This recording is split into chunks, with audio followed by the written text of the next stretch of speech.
Hello दोस्तों, स्वागत है आपका। हमारी आज की इस कहानी में मेरा नाम अंजलि है। मैं 17 साल की थी और ठाकुरों की हवेली में काम करती थी। यहाँ के मर्द बहुत रौबदार और खूबसूरत थे। हवेली के सबसे छोटे ठाकुर मुझे बहुत अच्छे लगते थे। वह बाहर के मुल्क से पढ़कर आए थे। मैं चोरी चुपके उन्हें देखा करती थी। एक दिन वो हवेली पर नहीं थे।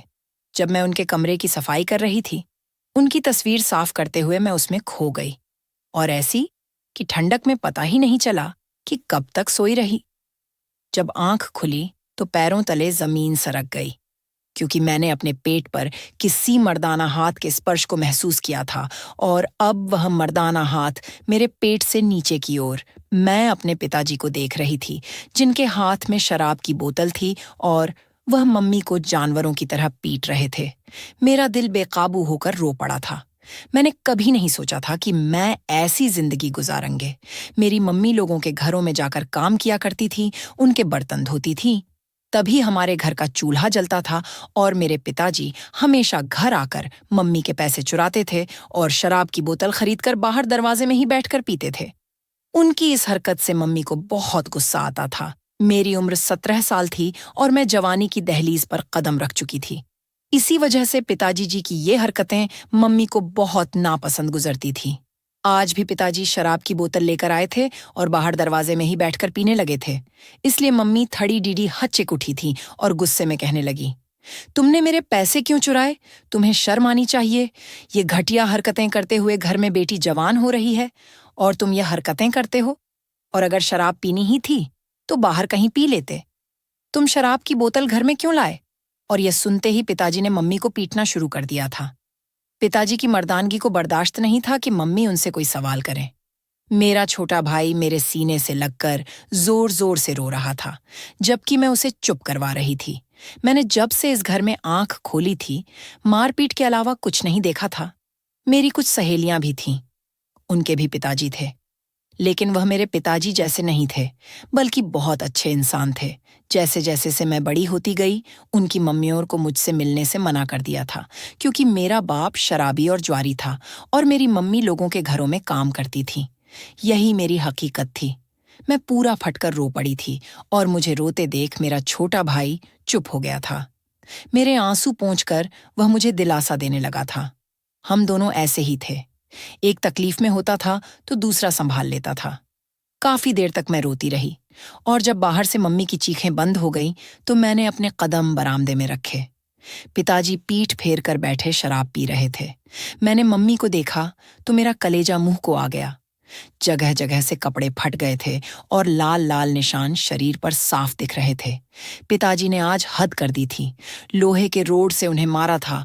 मैं मम्मी को सहारा देकर अंदर लाई थी। उनकी हालत ऐसी थी कि वह चल भी नहीं सकती थी। मैंने छोटे भाई की मदद से उनके घावों पर मरहम लगाया था, जबकि मेरी मम्मी तड़प कर रो पड़ी थी। मुझे मालूम था कि उन्हें इन जख्मों की आदत है। वह इस दर्द से नहीं रो रही थी, बल्कि इसीलिए कि अब वह काम पर नहीं जा सकती थी, और अगर वह काम पर नहीं गई तो हमारे घर का चूल्हा नहीं जलेगा। यही चिंता उन्हें खाई जा रही थी। थोड़ी देर बाद मैंने उन्हें हल्दी वाला गुनगुना दूध दिया, ताकि उनके जख्मों को थोड़ आराम मिल सके, और छोटे भाई के सिर पर प्यार से हाथ फेर कर कहा, मम्मी का ख्याल रखना। मैं मम्मी की जगह हवेली जाती हूँ और वहां काम करके आती हूँ। छोटे भाई ने तुरंत समझदारी दिखाते हुए सिर हिला दिया था और मैं सिर पर चादर ओढ़कर हवेली की तरफ चल पड़ी थी। यह ठाकुरों की हवेली थी। यहाँ की औरतें रानी महारानी जैसी थीं। सब इस हवेली में रहती थीं और मैम मर्द खूबसूरत और रोबदार थे। ठाकुरों का पूरे गांव में रब और दबदबा था। पहले जब मैं इन ठाकुरों की हवेली के बारे में सुनती थी तो मेरे दिमाग में वही मूवीज और किस्से कहानियां वाले ठाकुर आते थे, जो गांव वालों पर जुल्म करते थे, उनकी बहन बेटियों की इज्जत को तार तार करते थे। लेकिन हमारे गांव के ठाकुर ऐसे नहीं थे। बहुत ही इज्जतदार और शरीफ लोग थे। गांव की बहन बेटियों को इज्जत देने वाले थे। गांव की सभी लड़कियों औरतों को वह अपनी बहन बेटियों की तरह सम्मान देते थे। उनके घर की खुद की औरतें भी बहुत ही इज्जतदार थीं, कभी किसी की तरफ गलत निगाह नहीं डालती थीं। आज तक उनकी औरतों को किसी गैर मर्द ने देखा तक नहीं था। कोई भी ठाकुरों की हवेली के पास से नहीं गुजरता था, और खासकर कोई बेशर्म औरत तो बिल्कुल नहीं। मेरी मम्मी बहुत चरित्रवान औरत थी और धार्मिक औरत थी, इसलिए बड़ी ठकुराइन ने उन्हें नौकरी पर रखा था। मेरी मम्मी पर ठकुराइन को बड़ा ही भरोसा था, क्योंकि मेरी मम्मी कभी झूठ नहीं बोलती थी, जबकि ठकुराइन के नजदीक औरतें जहर से भी ज्यादा बुरी थीं जो झूठ बोलकर छुट्टी करती थीं। उन्हें सच भी झूठ लगता था। वह काफी सख्त मिजाज थी। कहीं मम्मी हवेली न जाए तो ठाकुरा आइन अगले दिन काम से मम्मी को छुट्टी ही न कर दे। और अगर छुट्टी कर दी तो फिर हमारे घर का चूल्हा कैसे जलता। इसीलिए मैंने हवेली जाना ठीक समझा था। जब से मम्मी की नौकरी हवेली में लगी थी, तब से हमारे घर के हालात कुछ बेहतर हो गए थे और मेरे पिताजी को रोज शराब की बोतल खरीदने के पैसे भी मिल जाते थे। मैंने ईश्वर का नाम लेकर हवेली के अंदर कदम रखा था। हवेली की शान और शौकत देखकर मेरा दिल धड़कने लगा था।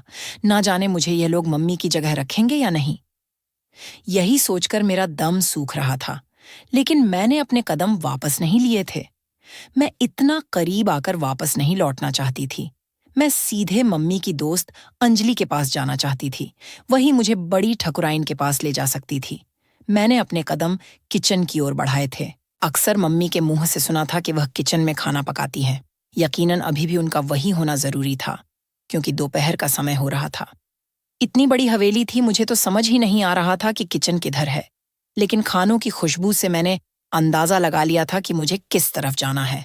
मैं किचन में दाखिल हुई तो सामने ही अंजलि आंटी खाना पका रही थी। मैंने धीमी आवाज में उन्हें पुकारा तो वह तुरंत मुड़ी और मुझे हैरत भरी नजरों से देखते हुए बोली, तुम सरस्वती की बेटी हो ना? मैंने फौरन सिर हिलाकर उन्हें अपनी आने की वजह बताई। वह सारी बात सुनकर काफी भावुक हो गई और पिताजी को कोसने लगी, जबकि मैंने चुपचाप सिर झुका लिया था। थोड़ी देर बाद वह मुझे बड़ी ठकुराइन के कमरे की तरफ ले चली। मेरा दिल घबराहट होने की तरह कांप रहा था। मैंने काली चादर और कसकर सिर पर ओढ़ ली थी, क्योंकि बड़ी ठकुराइन का रब ऐसा था कि अच्छी भली औरत भी कांप जाती थी। अंजलि आंटी ने दरवाजे पर दस्तक दी तो अंदर से हमें इजाजत मिल गई थी। मैं जैसे ही कमरे में दाखिल हुई तो एक बहुत ही खूबसूरत खुशबू मेरी नाक के नथु से टकराई थी। अंजलि आंटी मुझे सीधे बड़ी ठकुराइन के पास ले गई और उनके कदमों में बैठते हुए मेरी मम्मी की पूरी कहानी उन्हें सुना दी और मुझे आगे करते हुए बोली कि यह लड़की उनके बदले काम के लिए आई है, आप कृपा कर दें। उन्होंने मुझे गौर से देखा और मैं सिर झुकाए कांप रही थी। मैं देखने में काफी खूबसूरत थी। मेरे नैन नक्श बहुत मासूम से थे। वह मुझे देखते हुए बोली, लड़की अपने आप को घूंघट में कर लो, तुम्हारा चेहरा तो चेहरा रहा, एक भी बाल तुम्हारा नजर नहीं आना चाहिए। देखने में अच्छी हो, इसीलिए बोल रही हूँ, बाकी कल से तुम अपनी मम्मी की जगह आ सकती हो। उनकी रोबदार आवाज सुनकर मैंने फौरन ही सिर हाँ में हिला दिया था और उनका धन्यवाद करके अपने घर आ गई थी। मेरे दिल में ढेरों सुकून उतर आया था। अब मम्मी को कोई परेशानी नहीं होनी थी, उनके घर के खर्चे चलती ही रहनी थी। मुझे ज्यादा दिन वहां काम नहीं करना था, इसलिए मैं सुकून में थी। घर आकर मम्मी को देखा तो वह दवाइयों और दूध के असर में गहरी नींद में थी। मैंने छोटे भाई के सिर पर हाथ फेरा और उसके पास ही बैठ गई, जबकि पिताजी शराब पीकर टुन्न हो चुके थे। दिन अपनी रफ्तार के मुताबिक गुजर चुका था और अगली सुबह मैं हवेली पहुंच गई थी। मेरा सबसे पहला सामना विदेश से आए बड़े साहब के बड़े बेटे से हुआ था। मैं भी ध्यान में किचन की तरफ दौड़ी थी कि सामने आते उससे टकराई थी मैं गिरती। इससे पहले ही उसने मुझे अपने मजबूत हाथों से थाम लिया था। मैं एकदम हड़बड़ाकर सीधी हुई थी। दिल की धड़कनें तेज रफ्तार घोड़े की तरह दौड़ रही थीं। मेरे चेहरे से घूंघट सरक चुका था। वह मुझे बड़े ही गौर से देख रहा था। वह देखने में बला के हसीन थे। सफेद शर्ट और काली पैंट पहने वह किसी राजकुमार से कम नहीं थे। मेरी तो आंखें ही नहीं ठहर रही थीं। अगर मुझे बड़ी ठकुराइन अपने बेटे को तरह देखते हुए पकड़ लेती तो यकीनन आज मम्मी और मेरा इस हवेली में आखिरी दिन होना था। मैं जल्दी से दोबारा अपने चेहरे पर घूंघट किया और जल्दी से रसोई की तरफ बढ़ने लगी थी। मैं अभी रसोई में दाखिल होती, इससे पहले ही उस विदेशी शख्स ने मुझे पुकारा था। मैं फौरन ही ठहर गई थी। मेरा दिल किसी बेकाबू घोड़े की तरह दौड़े जा रहा था। वह मुझे देखते हुए बोले, लड़की कॉफी बनाकर ऊपर मेरे कमरे में ले आओ और जल्दी करना। ये बोलकर वह रुके नहीं थे और ऊपर चले गए थे। उनके बारे में गांव का बच्चा बच्चा जानता था कि यह शख्स बहुत सख्त मिजाज इंसान है।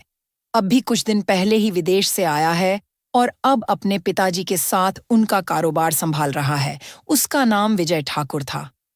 मैं किचन में दाखिल हुई और अंजलि आंटी को राधे राधे करके उस विदेशी ठाकुरजादे का हुक्म सुनाया तो वह फौरन बोली, अगर उसने तुम्हें कहा है तो काम तुम्हें ही करना पड़ेगा।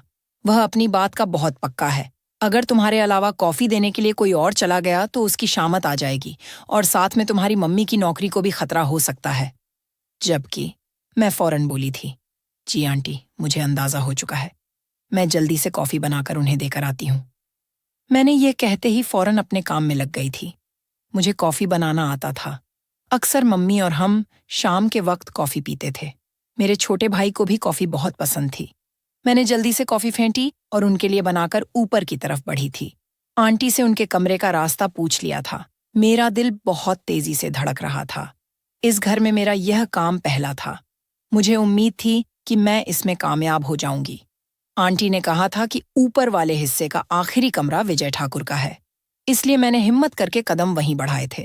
दरवाजे पर हल्की दस्तक दी थी। अंदर से फौरन ही गहरी आवाज आई थी, आ जाओ। मैंने एक गहरी सांस हवा के हवाले की थी और अपने कदम अंदर की तरफ बढ़ाए थे। मेरे जिस्म का रोम रोम कांप रहा था। ना जाने क्यों मुझे अजीब सी घबराहट हो रही थी। मैंने कमरे का दरवाजा बंद नहीं किया था। वह सामने ही बेड पर पैर फैलाए अपने लैपटॉप में कुछ काम कर रहे थे। मैंने इजाजत मांगकर कॉफी उनके टेबल में रख दी थी और जल्दी से कमरे से बाहर आने लगी थी।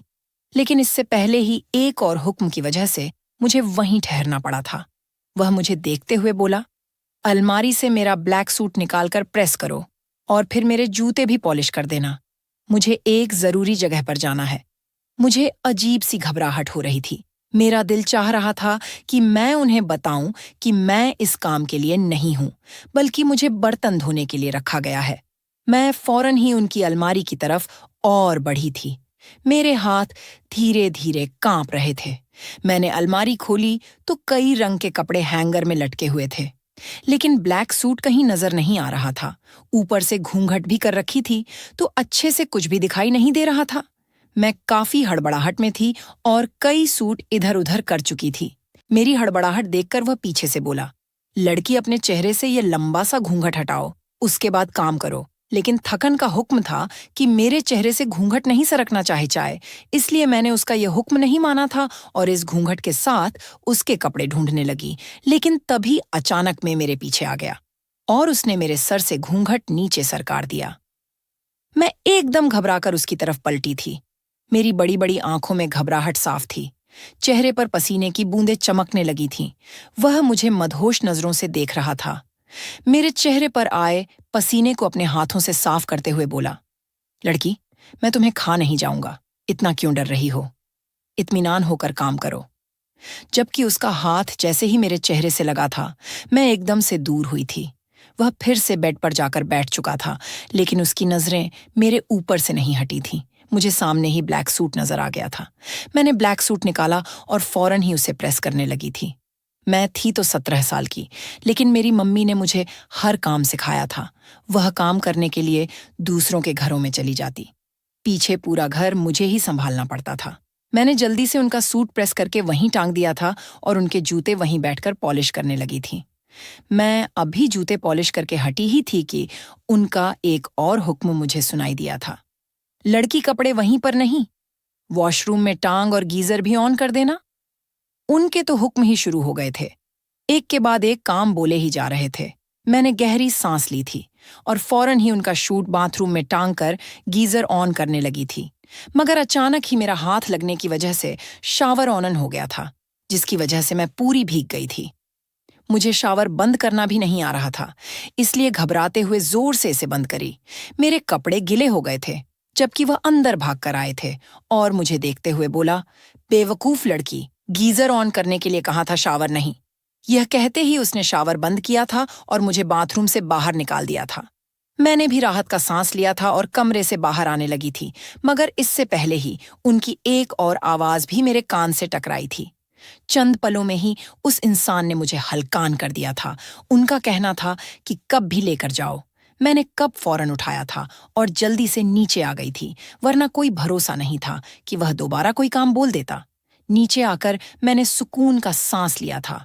अब नीचे इतने सारे बर्तन देखकर मुझे अपनी हालत पर रहम आने लगा था और मुझे अपनी मम्मी का ख्याल आते ही आंखों में आंसू आ गए थे। वह मेरे लिए और मेरे भाई के लिए कितना कुछ बर्दाश्त कर रही थी और मैं उनके लिए चंद दिन काम नहीं कर सकती थी। यह सोच आते ही मैंने फौरन से बर्तन धोना शुरू कर दिए थे। अभी थोड़ी देर और गुजरी होगी कि अचानक वहीं ही विदेशी बाबू किचन में दाखिल हुआ और मुझे देखते हुए बोला, मैं अपने काम से जा रहा हूं। जब वापस आऊं तो कमरा साफ कर देना और यह तुम्हारी ड्यूटी है। आज तुम ही मेरे कमरे को साफ करोगी। वह यह बोलकर रुका नहीं था, जबकि मैं आंटी को देखते हुए बोली थी, आंटी क्या, यह सब भी मेरी मम्मी करती थी? जबक। वह सिर न में हिलाने लगी। मुझे गुस्सा आ रहा था। वह लोग मेरी मम्मी को बर्तन धोने के पैसे देते थे, यह काम करने के लिए नहीं। मैं उखड़ कर बोली थी, आंटी, मैं आपको बता रही हूं, मैं किसी की इतनी गुलामी नहीं करूंगी। मम्मी बर्तन धोती थी, मैं यही करूंगी। मैं और कुछ कहती कि अचानक ही बड़ी थक आइन किचन में दाखिल हुई और मुझे देखते हुए बोली, तो पहले ही दिन तुम्हारी जुबान चलने लगी। ऐसी लड़कियां हमारे पास काम नहीं कर सकती हैं। तुम्हारी मम्मी का काम बर्तन साफ करना था, हम मानते हैं, लेकिन अगर किसी और मालिक ने तुम्हें हुक्म दिया है तो उस काम को भी तुम्हें करनी ही होगी। मैं समझ गई थी और तुरंत ही सिर हिलाते हुए बोली थी, नहीं बड़ी थकाइन, मैं माफी चाहती हूँ, मेरे कहने का वह मतलब नहीं था।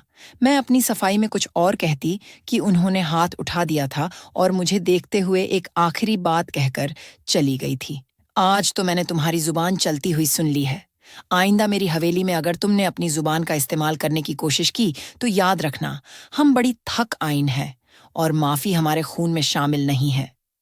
यह कहकर वह रुकी नहीं थी, बल्कि अंजलि आंटी को इशारा करके कमरे में चली गई थी। मेरी आंखों से आंसू बहने लगे थे। मेरी उम्र महज 17 साल थी। मैं इन सब कामों के लिए नहीं बनी थी। मेरी मम्मी हमेशा मुझे इन सब चीजों से दूर रखती थी।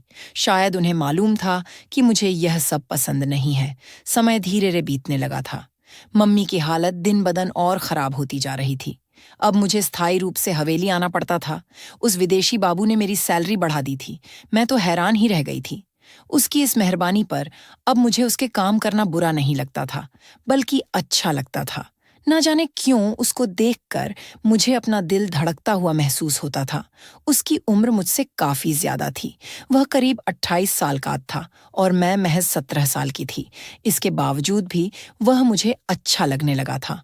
मैं उसे छिप छिप कर देखती थी, क्योंकि मुझे डर था कि अगर मुझे किसी ने ऐसा करते हुए देख लिया तो मेरी जिंदगी खराब हो जाएगी। खासकर बड़ी थकाइन ने यहाँ पर पूरा एक खानदान बसता था। 5 भाइयों की फैमिली रहती थी। 5 भाई आपस में मिलकर रहते थे। 5 की पत्नियों थीं। बड़ी थकाइन सबसे बड़ी थी। उसके बाद उनकी 4 देवरा रानियां थीं। वह भी उनकी हुक्म की आगे जबान नहीं खोलती थीं। यहाँ पर मेरी उम्र की और भी लड़कियां थीं जो इस हवेली में रहती थीं। उन लड़कियों को घर से बाहर जाना उसके घर की औरतों को हुक्म नहीं था। इन ठाकुरों ने अपनी औरतों को छुपा कर रखा हुआ था और अपने घर में काम करने वाली औरतों की भी वे बहुत इज्जत करते थे। अभी तक मुझे किसी भी ठाकुर ने गलत नजरों से नहीं देखा था। जो भी देखता था निगाहें नीचे करके गुजर जाता था। सिवाय उस विदेशी बाबू विजय ठाकुर के समय अपनी रफ्तार के मुताबिक बीतता जा रहा था और मुझे यहाँ काम करते हुए 2.5 महीने हो चुके थे। अब मम्मी ठीक होने लगी थीं और उन्होंने कह दिया था कि तुम्हें काम पर जाने की जरूरत नहीं है, बल्कि मैं अपनी जगह वापस संभाल लूंगी। मैंने मम्मी को मना कर दिया था। एक तो मैं उनकी हालत पर रहम खा रही थी। इतना सब सहने के बाद भी वह हमारे खातिर घर घर जा आकर लोगों की गुलामी करती थी और फिर घर आकर लोगों के कपड़े भी सिलती थी। मैंने उनसे यही कहा था कि आप घर बैठकर सिलाई करो, मैं हवेली के काम निपटा लूंगी। और दूसरी बात यह थी कि अब मेरा दिल घर में नहीं लगता था। जब तक मैं उस विदेशी बाबू का चेहरा नहीं देख लेती थी, मुझे सुकून नहीं मिलता था। उसके काम करना मेरे जिम्मे थे, कपड़े प्रेस करना, जूतों की पॉलिश करना, कॉफी बनाना, उसे खाना देना, यहाँ तक कि उसके कमरे की सफाई भी मेरे जिम्मे ही लगाई गई थी। और आज भी मुझे अंजलि आंटी ने बड़ी थक आइन का हुक्म सुनाया था कि उनका सुपुत्र कहकर गया है कि उसे बता दिया जाए कि जब मैं कमरे से चला जाऊं तो मेरे कमरे की सफाई कर दी जाए और अलमारी के कपड़े भी ठीक कर दिए जाएं। उनके हुक्म का मैंने तुरंत पालन किया था और झाड़ू पोंछा उठाकर जल्दी से कमरे में घुस गई थी। मैं जल्दी जल्दी कमरे की सफाई करने लगी थी। डस्टिंग के लिए जब मैंने कपड़ा ड्रेसिंग टेबल पर मारा तो वहीं पर विजय ठाकुर की तस्वीर रखी हुई थी, जिसे देखकर अचानक ही मेरा दिल अजीब सी हालत का शिकार हो गया था। यह इंसान चुपके से मेरे दिल में बस गया था। मैं कहने को इस घर की नौकरानी थी।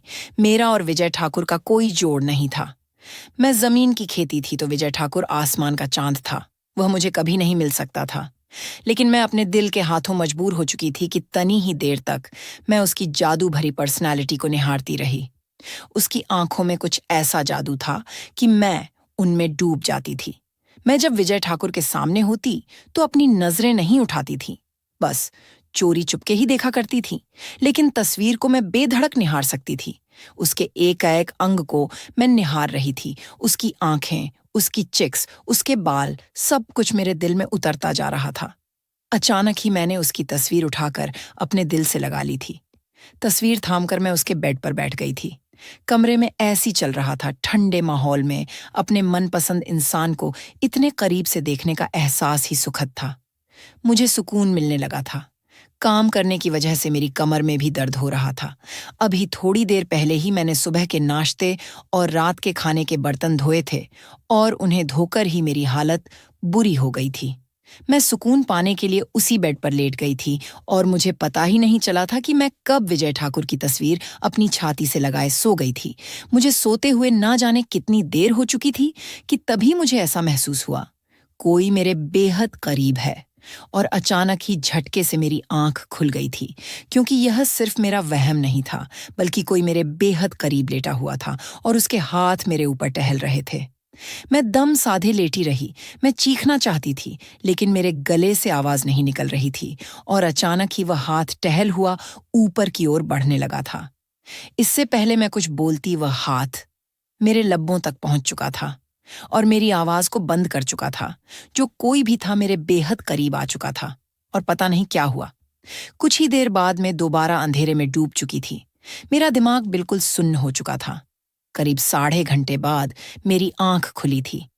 मैं अभी भी उसी कमरे में मौजूद थी, लेकिन जैसे ही मैं होश की दुनिया में लौटी तो मेरे पैरों तले जमीन सरक गई थी। ऐसा महसूस हो रहा था जैसे आसमान सर पर आ गिरा हो। मैंने अपने वजूद पर नजर डाली तो मुझे अपना आप खत्म होता हुआ महसूस हो रहा था। शरीर में एक अजीब सी बदलाव महसूस हो रही थी और ऐसा लग रहा था जैसे मेरे ऊपर से कोई कार चढ़ा दिया गया हो। शरीर का एक हिस्सा दुख रहा था और जैसे ही मैंने अपने ऊपर कंबल देखा और उसके नीचे अपना आप देखा तो मेरे होश उड़ गए। कंबल के नीचे मैं जिस हालत में थी, मैं खुद में सिमट रही थी। कमरे में कौन आया था? किसने मेरे साथ जबरदस्ती की थी? किसने मेरी इज्जत को तार-तार किया था? ऐसे कई सवाल मेरे दिमाग में घूम रहे थे। मेरी आंखों से आंसू बहने लगे थे। मुझे घबराहट महसूस हो रही थी। मैं उठकर बैठ चुकी थी। मैंने कमरे में एक सरसरी नजर डाली तो वहां कोई नहीं था। मेरी बेहोशी का फायदा उठाया गया था। मुझे इतनी गहरी नींद कैसे आ गई थी? मैं खुद इस बात से अनजान थी। मैंने जल्दी से बराबर में पड़े अपने कपड़े पहन लिए थे और हवेली से बाहर निकल गई थी। घर आने के बाद मैं बहुत रोई थी। मेरी हालत ऐसी थी जैसे काटो तो बदन में खून नहीं। अगर किसी को इस बात का पता चल जाता कि मेरी इज्जत दागदार हो गई है तो बहुत बदनामी होती। कोई भी मुझे स्वीकार नहीं करता। ये सोच सोच कर मैं बहुत तकलीफ में थी। पता नहीं मुझे बार बार बेहोशी से स्वर क्यों हो रही थी। अभी मेरी आंखें बंद सी होने लगी थीं। शायद उस आदमी ने मुझे कोई नशीली चीज सुंघा दी थी। थोड़ी देर बाद ही मुझे नींद आने लगी और मैं रोते रोते सो गई थी। वक्त गुजरने लगा और 4 दिन हो चुके थे, लेकिन मैं हवेली नहीं जा रही थी क्योंकि मेरा मन ही नहीं करता था। मम्मी ने 1-2 बार वजह पूछी तो मैंने मम्मी को टाल दिया था, लेकिन घर के हालात भी देखते थे। हवेली से बुलावा आने लगा था कि छोटे साहब के कमरे की सफाई मेरे अलावा कोई और नहीं कर सकता, क्योंकि उन्हें किसी के हाथ की सफाई पसंद ही नहीं थी और मजबूरन मुझे जाना पड़ा। लेकिन अब मैं बहुत गुमसुम रहती थी। विजय ठाकुर के कमरे में जाने से अब मुझे घबराहट होती थी। कई बार मेरा शक उस पर भी गया था, मगर उस दिन वह दूसरे शहर गए हुए थे, तो फिर उसकी वापसी मुमकिन ही नहीं थी। वह तो सुबह को वापस आया था पहले, जो मैं विजय ठाकुर के कमरे को अपनी खुशी से साफ करती थी। अब मैं वहां विजय ठाकुर के बुलाने पर ही जाती थी। अभी मैं विजय ठाकुर के कमरे में सफाई कर रही थी कि तभी विजय ठाकुर भी कमरे में चला आया था। मेरी तरफ एक नजर डालकर वह बेड पर विराजमान हो चुका था, लेकिन उसकी नजरें मेरे ऊपर ही जमी हुई थीं। उसके आने की वजह से मेरे दिल की धड़कनें उथल-पुथल हो रही थीं। मैंने एक नजर उठाकर देखा और जल्द ही अपनी नजर को झुका लिया था, क्योंकि विजय ठाकुर मुझे ही निहार रहा था। मैं कमरे से जाने लगी तो उसने मुझे आवाज देकर रोक लिया। कहने लगा, रुको, अभी कमरा पूरी तरह साफ नहीं हुआ है, कहाँ जा रही हो? मैंने कहा, मैं बाद में कर दूंगी, अभी मेरी तबीयत ठीक नहीं है। वह बेड से उतरकर मेरे करीब आया, मेरा हाथ पकड़कर मुझे बेड पर बैठा दिया। उसकी आंखों में मेरे लिए चिंता थी। वह कहने लगा, क्यों, क्या हुआ है तुम्हें? मैंने बहाना बना दिया कि मेरे सर में दर्द है। उसकी आंखों में कुछ तो था जो मेरा दिल धड़क उठा था। उसका स्पर्श पाते ही मेरे बदन का एक एक रोंगटा खड़ा हो गया था। मैं जल्दी से उससे अपना हाथ छुड़ाया और कमरे से बाहर आ गई। उसकी नजरों ने दूर तक मेरा पीछा किया था। दिल में खुश फहमी सा ख्याल आया कि कहीं विजय ठाकुर मुझसे मोहब्बत तो नहीं करने लगा। लेकिन अगले ही पल दिल खून के आंसू रोने लगा था, क्योंकि मेरी इज्जत तो तार तार हो चुकी थी। और जब मेरी हकीकत विजय ठाकुर को पता चलती तो वह अपनी मोहब्बत से मुंह मोड़ लेता, क्योंकि यह ठाकुर अपनी नी इज्जत के लिए जान ले लेते हैं और जान दे देते हैं। उस दिन मैं हवेली में ज्यादा नहीं रुकी थी और घर वापस आ गई थी। 12 दिन तक मैं हवेली नहीं गई थी। मम्मी से मैं तबीयत खराबी का बहाना बना दिया और मेरी मम्मी वापस से हवेली जाने लगी थी। एक दिन मम्मी घर आई तो कहने लगी, अदिति, छोटे साहब तुझे बुला रहे थे, कह रहे थे कि मुझे सिर्फ अदिति के हाथ का साफ किया हुआ कमरा पसंद आता है, बाकी किसी का भी सफाई मुझे पसंद नहीं आती। ऐसा करते हैं, हम दोनों माँ बेटी हवेली चला करेंगे। मैं बर्तन धो लिया करूंगी, तू छोटे साहब के कमरे को साफ कर दिया करना, अच्छा है, 2 पैसे हाथ ही आ जाएंगे। तेरी शादी भी तो करनी है ना, तेरे दहेज के लिए ना जाने कितना पैसा जोड़ना पड़ेगा। इस तरह धीरे धीरे पैसा इकट्ठा होगा तो बाद में आसानी रहेगी। दिल तो मेरा बचार था विजय ठाकुर को देखने के लिए। और यूं दिल के हाथों लाचार होकर अगले दिन मैं फिर काम पर गई थी। हालांकि तभी अभी पूरी तरह ठीक नहीं लग रही थी। मैं किचन में खड़ी बर्तन धो रही थी। अचानक ही मुझे घबराहट होने लगी, दिल मचला लगा और मैं फौरन ही बेसिन में झुक गई। मुझे एक बड़ी उल्टी हुई मम्मी, उसको दिन छोटे भाई को लेकर डॉक्टर के पास जाना था, क्योंकि उसकी तबीयत सही नहीं थी, तो वह आज हवेली नहीं आई थी। उनके हिस्से के बर्तन में धो रही थी कि अचानक मुझे उल्टियां शुरू हो गईं। आंटी वहीं खड़ी खाना पकाने में व्यस्त थीं। उन्होंने मेरी हालत देखी तो फौरन ही संभालने लगी और वहीं बिठा दिया। पानी का गिलास भरकर मेरे होठों से लगाया तो एक बार फिर मेरा दिल मचला लगा और मैं दोबारा बेसन पर झुक गई। मुझ पर बेहोशी छाने लगी। बड़ी थको आइन से इजाजत लेकर मुझे घर भेज दिया गया, मगर घर आने के बाद भी मेरी तबीयत बहुत खराब थी। मेरी मम्मी एक समझदार और थी। वह मेरी हालत को देखते ही समझ गई कि मामला कुछ और है। उन्होंने फौरन ही अपनी दोस्त दाई को घर बुलाया। जब मेरा चेकअप किया गया तो मैं प्रेग्नेंट थी। यह खबर मेरे ऊपर कयामत की तरह टूटी। मुझे अपना आप खत्म होता हुआ महसूस हो रहा था। ऐसा कैसे हो सकता था? मुझे तो यह भी नहीं मालूम था कि जिसने मेरे साथ बदसलूकी की है वह कौन है। मेरी मम्मी दाई के जाने के बाद कमरे में आई और मुझे चंद पलों में पीट कर रख दिया। उनके होठों पर एक ही सवाल था कि सच सच बताओ, किसके साथ मुंह काला किया है? जबकि मेरे पास एक ही जवाब था कि मम्मी, मैं नहीं जानती। थोड़ी देर बाद वह वहीं बैठकर रोने लगी और मुझे देखते हुए कोसने लगी कि मैं तभी तुझे बाहर नहीं भेजती थी। ये मर्दों का समाज है, मासूम औरतों को जीने नहीं देता। मेरे पास कुछ भी कहने को नहीं था। मैं मम्मी की बातें सुनकर शर्म से पानी पानी हो गई थी और फिर उस दिन का वाकया उनके सामने रख दिया। मम्मी रोती रह गई और उनके पास एक ही जवाब था, वह ठाकुर लोग हैं, कोई भी हमारी बात पर यकीन नहीं करेगा। अचानक ही मुझे बड़े थुरान का ख्याल आया। वह भले ही गुस्से की तेज थी, लेकिन अपने उसूलों की बहुत पक्की थी। आज तक मैंने उन्हें कभी कोई अन्याय करते नहीं देखा था। मैंने मम्मी की तरफ देखते हुए कहा, आपको मेरी बात पर यकीन नहीं है क्या? क्या मैं आपकी बेटी नहीं हूं? आपको क्यों लगता है कि मैं ऐसा करूंगी? वह अचानक ही मुझे अपने सीने से लगाते हुए बोली, मुझे मालूम है मेरी बेटी झूठ नहीं बोल सकती, लेकिन वह लोग बहुत अमीर हैं, हमारी कौन सुनेगा, और खास करके वह बड़ी थक आईन। मगर मैंने हिम्मत नहीं हारी। मुझे पता था बड़ी थकन मेरी बात जरूर सुनेंगे। मैं मम्मी को लेकर बड़ी थकाइन के पास गई और उनके कदमों में बैठकर उस दिन की सारी बातें उन्हें सुना दी। बड़ी थकाइन कुछ पल के लिए खामोश हो गई और मुझे देखते हुए बोली, लड़की, अगर तुम्हारी बात में जरा भी झूठ शामिल हुआ तो याद रखना, हम तुम्हें मार कर पड़ देंगे और हमारी पहुंच इतनी ऊंची है कि तुम्हें कोई बचा भी नहीं पाएगा। मैं उनका घुटना पकड़ते हुए बोली, बड़ी थकाइन, हम वादा करते हैं, हम झूठ नहीं बोल रहे। हम उस दिन छोटे ठाकुर के कमरे में गए थे और उसी दिन हमारे साथ किसी ने यह हरकत की है। यह सुनकर उन्होंने फौरन ही अपने बेटों को बुला लिया और सबका डीएनए टेस्ट करवाया। मेरी सोच के बिल्कुल उलटा रिजल्ट खुलकर सामने आया था। जिस शख्स को मैंने अपना दिल दिया था, जिसे मैं अपना राजकुमार मान चुकी थी, जिसके लिए मैं बार बार उस हवेली में आ रही थी, जिसके काम मैं दिल से कर रही थी, वही सितमगर मेरी मेरी का लुटेरा निकला। दिल के 1000 टुकड़े हो गए थे। मोहब्बत का जो आशियाना ने मन ही मन तैयार कर लिया था, वह चकनाचूर होकर गिर चुका था।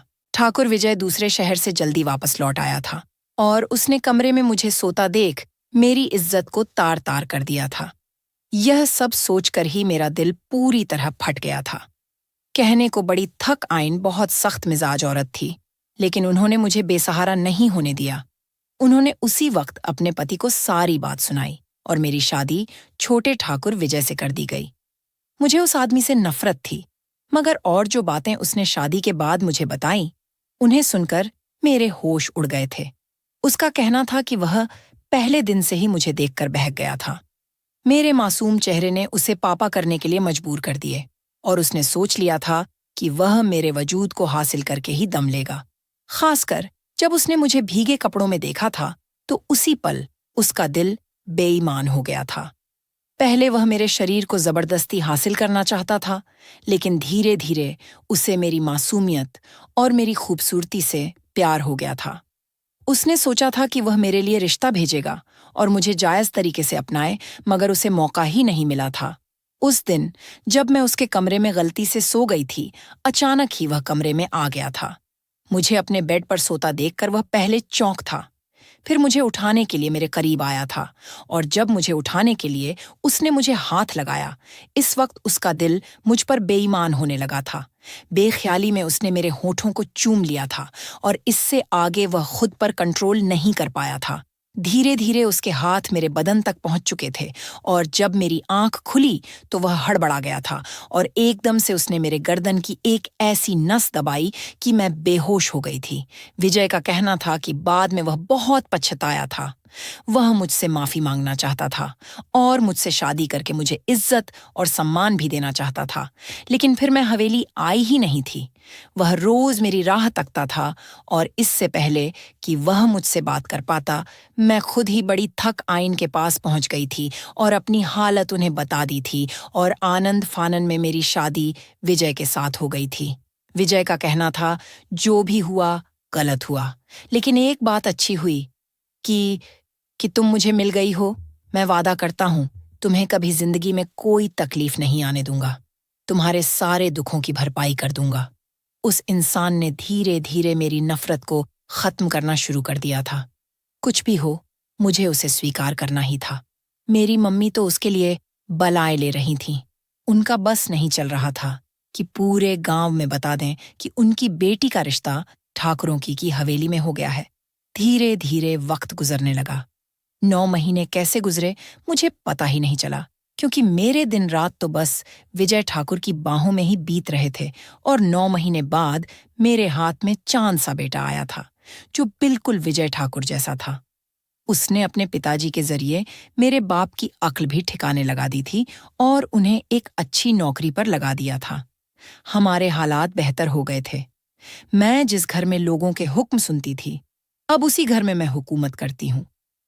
मेरे बेटे के जन्म के बाद जैसे मेरी जिंदगी ने एक नई दिशा ले ली थी।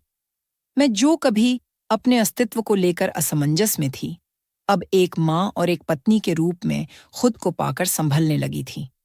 विजय की हरकतों का घाव गहरा था, लेकिन धीरे धीरे उसने अपने व्यवहार से मुझे यह यकीन दिलाने की कोशिश की कि वह अब मेरी इज्जत और भावनाओं को समझता है। उसने अपने प्यार से मुझे थोड़ा थोड़ा विश्वास दिलाना शुरू किया। मेरे बेटे का नाम आर्यन रखा गया। वह वाकई चांद का टुकड़ा था। उसे देखकर मुझे विजय पर गुस्सा नहीं आता, बल्कि मेरे अंदर एक नई भावना ने जन्म लिया था। एक परिवार को संजोने की विजय ने न केवल मुझे बल्कि मेरे परिवार को भी सहारा दिया। मेरे पिता को नौकरी मिलने के बाद घर के हालात सुधरने लगे। मेरी माँ, जो हमेशा खुद को कमजोर समझती थी, अब गांव में गर्व से सिर ऊंचा करके चलती थी। शुरुआत में मैं विजय से दूर दूर रहती थी। उसका अतीत मुझे हर बार याद आता, लेकिन उसने कभी मेरा मन जीतने की कोशिश छोड़ी नहीं। उसकी देखभाल, उसका समय समय पर मेरा साथ देना और उसका बदलता रवैया धीरे धीरे मुझे यह एहसास दिलाने लगा कि शायद लोगों को दूसरा मौका देना चाहिए। हवेली की जिम्मेदारियां मुझे दी गईं।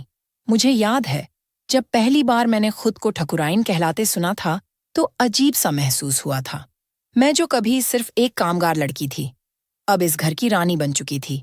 बड़ी ठकुराइन ने भी हमेशा मुझे सहारा दिया। वह कहती, अब यह हवेली तुम्हारी है, इसे जैसे चाहो वैसे संभालो। आर्य के साथ साथ मेरी जिंदगी भी खिलने लगी। विजय ने वादा किया था कि वह मेरे दुखों की भरपाई करेगा, और उसने हर कदम पर उसे निभाने की कोशिश की। उसने मुझे पढ़ने का मौका दिया। मैं किताबें पढ़ने लगी, नई बातें सीखने लगी। विजय ने कहा, तुम्हें सिर्फ मेरी पत्नी ही नहीं, बल्कि इस परिवार की शक्ति बनना है। धीरे धीरे मैं उसके पास जाने लगी। कभी कभी उसकी बातें सचमुच मेरे दिल को छू जातीं। वह मुझसे बार बार कहता, मैं जानता हूं कि मैंने गलत किया, लेकिन तुम मेरी जिंदगी में सबसे बड़ी सजा और सबसे बड़ी खुशियां दोनों हो। तुम्हारे बिना मैं अधूरा हूं। आज जब मैं अपने बेटे को गोद में लेकर हवेली के बड़े आंगन में बैठती हूं तो खुद पर यकीन नहीं होता। मैंने बहुत कुछ सहा, लेकिन अब मैं वही लड़की नहीं रही। मेरी कमजोरी अब मेरी ताकत बन चुकी है। विजय ने जो गलती की उसे मैं कभी नहीं भूल सकती, लेकिन शायद उसे सुधारने का उसका तरीका ही उसे मेरे करीब लाने लगा। अब मैं बस यही चाहती हूँ कि मेरा बेटा एक ऐसा इंसान बने जो कभी किसी की इज्जत के साथ खिलवाड़ ना करे। मैंने अपनी कहानी से यही सीखा कि जिंदगी में चाहे जितनी मुश्किलें आए, अगर खुद को संभाल लो तो हर गहरी चोट भी भर सकती है। हाँ, भरोसा धीरे धीरे बनता है, लेकिन जब बनता है तो रिश्ते मजबूत हो जाते हैं। मेरी कहानी यहीं खत्म नहीं होती, ये तो बस एक नई शुरुआत है।